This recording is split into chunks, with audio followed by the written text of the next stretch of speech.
Fellas. Dynasty till death. Y'all really didn't think I was gonna come with that playoff recap. Y'all really doubted that I wasn't gonna bring that content to wrap up the year.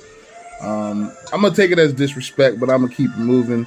Host with the most is back, Obi-Don Kenobi. We're gonna check in. We're gonna review over the playoffs. We're gonna touch base on round one. We're gonna touch base on this madness that took place with this championship matchup, with this game going down. Prayers up to Hamlin. Hopefully that man will make a nice recovery. Starting to kind of touch base with his family, seeing some hand motions, writing things down. So all good signs we're seeing moving forward. Again, prayers up for my dog Hamlin for the Buffalo Bills. Also just want to touch base, man. Everybody's handled that really classy. Down to Cincinnati's fan base during the game, to Josh Allen doing the press conferences after, making sure T. Higgins is getting not getting shit on too bad, because obviously that's an accident. We can't account for that. But man, we got a lot to talk about, man. We got a lot to jump in with. Might as well get to it. Ooh, boys, man. Dynasty till death. Can we just ever have a normal season? Nothing crazy without madness and fireworks at the end of the year. Is it possible? I don't believe it is. Let's circle back to round one. Zach and myself squared off in a disgusting battle. Super close matchup. Zach was obviously coming off losing Kyler. I was looking to kind of have a bounce back game and have some bad matchups. I think I had two of my studs, Devontae and Jacobs, going against New England's defense that week. Man, Zach got it done. 122 to 119. I mean, definitely a Monday night burner. I mean, Aaron Jones, that last game. Lots of what ifs. If Aaron Jones doesn't score that touchdown, if Tannehill stays out the whole game, I move forward. If I pick up Brett Maher, I move forward. But just speaks to those little details that Zach was able to knock out this year. I don't think we all thought Zach had the best team. We all knew he was building that team. But he was great with his start-sit decisions. We'll touch base later on that on the championship review. So we got to give that credit, man. Zach battled all season long. Definitely a tough loss for me, 2 seasons in a row, losing the number 1 seed by a combined 8 points. I think Paul beat me by 5 last year, Zach this year by 3. So very difficult being that close to the promised land. But that being said, I mean, I can't complain about my season. I was front running, number 1 seed. I did all the work I had to do except the game that mattered. So definitely going to be pushing, excited to get into next season, but got to give all the love to Zach. Drew and Javi, another close game, man. Much closer than last season for Javi, so he's got to be feeling much better about that.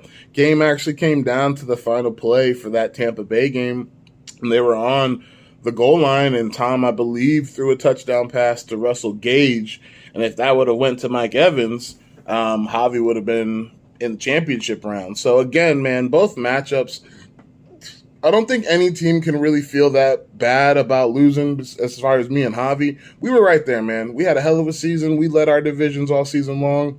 Nothing but respect to Drew and Zach deservedly getting into that shit, but it's just very minimal. And this is that luck factor we talk into, that sometimes it plays a role, not discrediting anybody, but comes down to those, when you lose those 3-point games, those 5-point games, that's a touchdown here, that's a touchdown there, that's a 50-yard catch. But man, what a hell of a season for Javi. Did go all in, so I got to give him the utmost respect. He took a move, page right out of my playbook. Got Kittle. Kittle came on strong during the playoffs. So very good future for Javi. Got the young backs, got the stars at wide out. So Javi's going to be set for a while. But got to give him love, as well as Drew, for again getting to another championship. As much as we battle, I think it's a higher, regard that I get to the playoffs every year. But Drew's gotten to the championship every year. So, you got to give him that credit. Don't matter how, the man gets it done, and he gets it done in style. Championship week. Okay. So we going in with Drew and Zach, man. 2-week playoffs, man.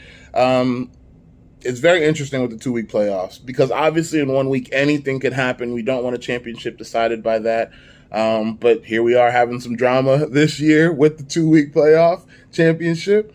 So I'll jump right in, man. Diggs week 1 for Drew had a down week. Garrett Wilson did not have his boy Mike White kind of slinging it for him. And then running backs were okay. Cook was fine. Cook's been fine all season. Kamara finally got in the end zone. So I'm sure Drew was happy to see that. And then Zach, Isaiah Hodgins, I dropped him, I think, the week before you picked him up. He was very interesting, was on the field a lot. Very ballsy, very good start for week one. That's a tough decision to make. I know Olave was banged up, and, Mac Hollins is horrible, so you're not going to play him. But Isaiah Hodgins was a great play. I think he got you 18 points, which is phenomenal. Hockenson had one of his two crazy spiked up games. When Hockenson hits, he hits. So, we talk about this, the targets he's seeing in Minnesota. I was skeptical early on. I told Zach that myself, but I think we're starting to see Hockenson may be that tight end 3. In that offense, if Kirk stays there, they don't draft another big wide receiver, Hockenson has to be looked at as that tight end 3. I mean, I don't think anybody's arguing it. I'm not the hugest fan, but that doesn't take away from the targets, the production, and the trajectory of the player on that roster. So we got to give shout-outs to Zach there as far as holding on to Hockenson, starting Hodges. I mean, it was a hell of a spot start in a championship week. That's a tough decision to make. So Zach took out week one, had a great start. Week two, things slowed down for him. It's tough, man, when you lose Kyler, and Kirk Cousins is just very tough, man. He's a good quarterback for the league, but he's just so spotty with his starts in primetime games and things like that. He's that guy you want as your backup to be able to flex in when you need to, but he's not somebody who's going to be able to ride you home all season and get it done. But with injuries to Kyler, what can you do in that scenario? So, again, Zach putting up a strong week, another great spot start. Giants defense, questions, but great decision there. Zach did a great job plugging and playing. I think he really does a great job of that season long. Again, I don't think any of us thought Zach had the best team this year, but combined with the talent that he's accrued, paired with those spot starts, I just think it's just a testament to his research and how much work he puts in to try to be competitive in the most competitive league that we have, which is Dynasty Till Death. Drew, Big Drew's running backs. Some questions, not harping too crazy there. Running back's a weird position this year. It was very, very weird. I did the dance personally, moving around, Jenga pieces, whatever, Rubik's Cubes. I'm happy with my core, but man, it was tough to predict all year. I don't understand how we're expected to do it, to be honest. Between all the committees, stars not performing as stars, unknowns being highly productive, it's just a very tough position to track down and kind of get some consistent, solid performance from. That being said, do you need that when Godwin is just gobbling up first downs? Godwin is still going to be that chain mover. He's not going to be that touchdown guy. I don't think that's the relationship they're going to have. But he's going to be that chain mover. So that means he's getting those, 3rd and 10s, 3rd and 12s, 2nd and 14s. Those are going to Godwin, and that production adds up. So he played like a stud. Had Andrews and Cam Akers on the bench. Man, Cam Akers is weird. He's definitely produced this past year, or at least this past couple weeks to finish out the year. But I think we all still have questions in regards to Killer Cam. That being said, with that performances that he gave us towards the end of the season, Drew's got to be immensely happy. Cam Akers was dead, and right now we're seeing the pulse. Gunk, gunk, gunk.